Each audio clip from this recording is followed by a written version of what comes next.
ताली बजाओ। ओ मेरी जिंदगी माऊ जबते तेरी स्तुतियो तू मेरी बंदगी दोनों में डर आला अरुणा ओ मेरे सनन मेरे अदन जनन जनन जनन।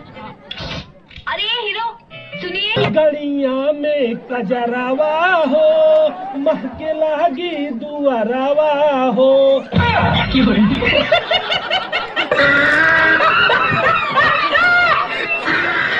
ए बुची भाग जाना तो काट लेता अर्जुन जी। ए जी कहाँ जाता नहीं? मुँह जाती चलबू।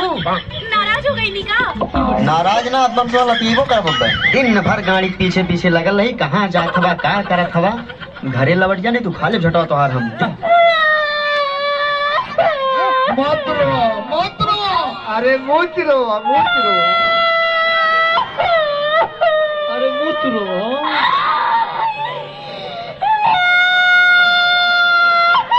हम कहते नहीं मत रो, आवाज बैठ जाई मत रो। तोरा बहिन का अंडरवियर पहिरा हो। क्या बात में बोल रो मत। अरे चुप हो जा, रो मत, लोर पोछो लोर पोछो तरह का हृदय से मानी ले। हम जो रो बोलू तो हमरो लोर चल ले बावना से रो जा मत। हम जो रोवालो तो लोरे ना बिगो ना 3-4 दिन दे। अरे ई काहे रोत हो? अरे लागो तो कोनो ले ले का हो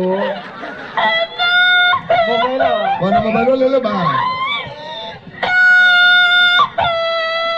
कौन से एप्पल के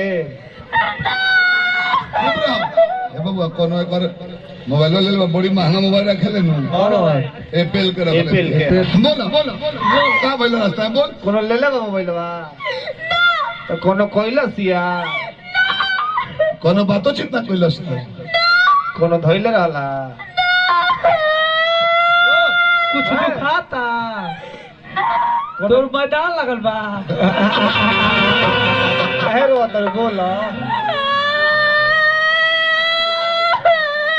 अरे दिनों कर वाला बड़ू का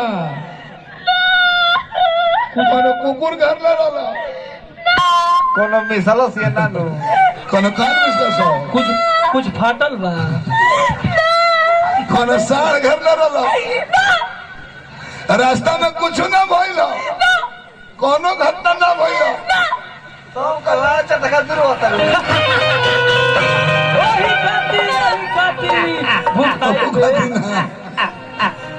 क्या बात तो बोलू।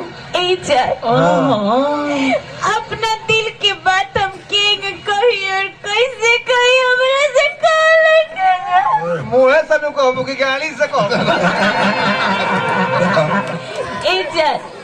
हमार मम्मी पापा हमार जबरदस्ती शादी सेट करा दिले बड़े। लड़का से ना भैंसा से। बोलू बढ़ी है।